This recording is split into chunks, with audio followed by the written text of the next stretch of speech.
यक्ष देवता, मैं तुम्हारे प्रश्नों का उत्तर दिए बिना जल नहीं पीऊंगा, इसलिए तुम मुझे प्रश्न करो।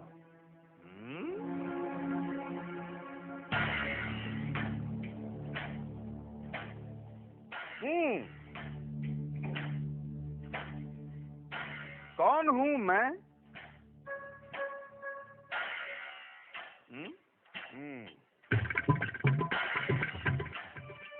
अरे ये प्रश्न तो यक्ष ने युधिष्ठिर से कभी नहीं पूछा था। ये तो यक्ष संवाद चूक गया। कहीं ये जानबूझकर तो ऐसा नहीं कर रहा है। ये दोनों अपनी निजी लड़ाई मंच पर क्यों लड़ रहे हैं?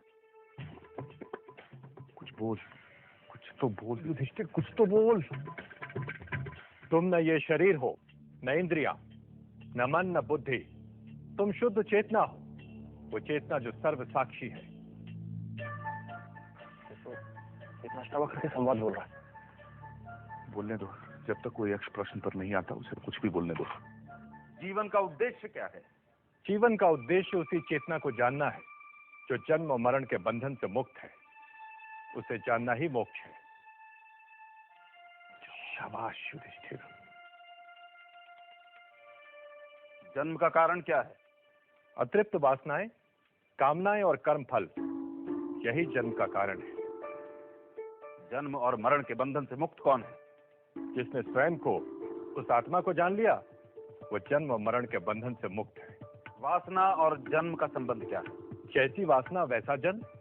यदि वासनाएं पशु जैसी तो पशु योनि में जन्म, यदि वासनाएं मनुष्य जैसी तो मनुष्य योनि में जन्म।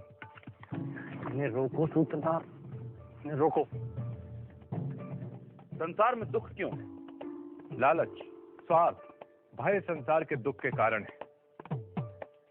तो फिर ईश्वर ने दुख की रचना क्यों की?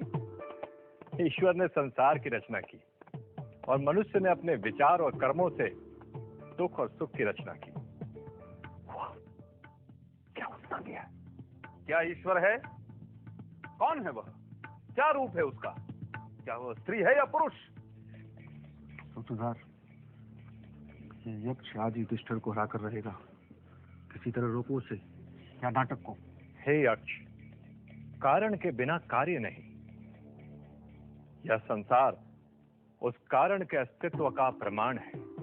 तुम हो, इसलिए वो भी है। उस महान कारण को ही अध्यात्म में ईश्वर कहा गया है। वो न स्त्री है न पुरुष। उसका स्वरूप क्या है? वो सच्चित आनंद है। वो अनाकार ही सभी रूपों में स्वयं को व्यक्त करता है। वह अनाकार स्वयं करता क्या है? वो ईश्वर संसार की रचना, पालन और संहार करता है। यदि ईश्वर ने संसार की रचना की तो फिर ईश्वर की रचना किसने की? वह जन्मा, अमृत और अकारण है। भाग्य क्या है? हर क्रिया, हर कार्य का एक परिणाम है। परिणाम अच्छा भी हो सकता है, परिणाम बुरा भी हो सकता है। यह परिणाम ही भाग्य है। आज का प्रयत्न कल का भाग्य है। सुख और शांति का रहस्य क्या है? सत्य, सदाचार, प्रेम और क्षमा सुख का कारण है। असत्य, अनाचार, घृणा और क्रोध का त्याग शांति का मार्ग है। चित्त पर नियंत्रण कैसे संभव है? इच्छाएं, कामनाएं चित्त में उद्वेग उत्पन्न करती हैं। इच्छाओं पर विजय चित्त पर विजय है। सूत्रधार, पर्दा गिरा दे। नहीं युधिष्ठिर, आज अनजाने में मनुष्य के मन पर पड़े हुए बहुत से पर्दे उठा रहा है। सच्चा प्रेम क्या है? स्वयं को सभी में देखना सच्चा प्रेम है। स्वयं को सर्वव्याप्त देखना सच्चा प्रेम है। स्वयं को सभी के साथ एक देखना सच्चा प्रेम है। तो फिर मनुष्य सभी से प्रेम क्यों नहीं करता? जो स्वयं को सभी में नहीं देख सकता वो सभी से प्रेम नहीं कर सकता। तो आसक्ति क्या है?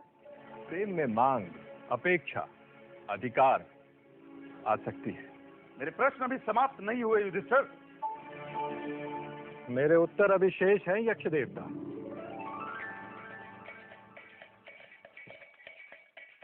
ये दोनों लड़ने को तैयार हैं सूत्रधार। आप कहें तो मैं मधुमक्खी बन यक्ष को काट दूं। बुद्धिमान कौन है? जिसके पास विवेक है। नशा क्या है? आसक्ति। चोर कौन है? इंद्रियों के आकर्षण जो इंद्रियों को हर लेते हैं, चोर है। जागते हुए भी सोया कौन है? जो आत्मा को नहीं जानता वो जागते हुए भी सोया है। कमल के पत्ते पर पड़े जल की तरह अस्थाई क्या है? यौवन, धन और जीवन। नर्क क्या है? इंद्रियों की दास्ता नर्क है। मुक्ति क्या है? अनासक्ति ही मुक्ति है। दुर्भाग्य का कारण क्या है? मद और अहंकार।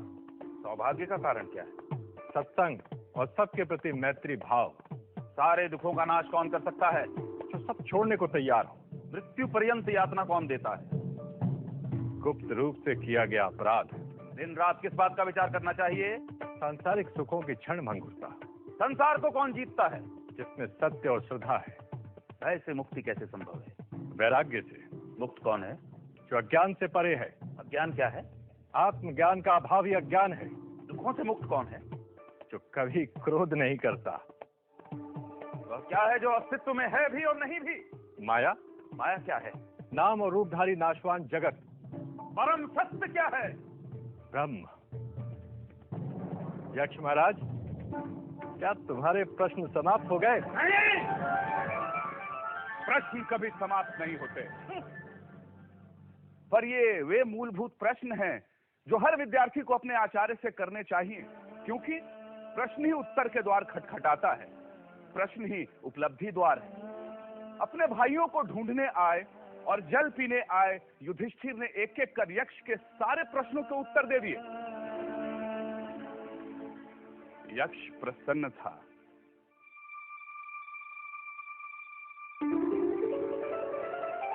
मैं प्रसन्न हूं युधिष्ठिर, इसलिए अपने चारों भाइयों में से जिस एक को तुम चाहो वह जीवित हो सकता है।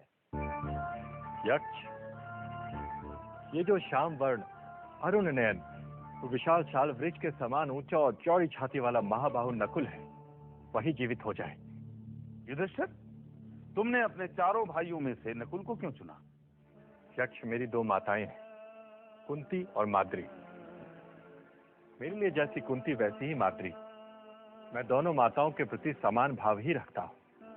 मैं कुंती का एक पुत्र जीवित हूं, इसलिए चाहता हूं कि माद्री का एक पुत्र जीवित हो।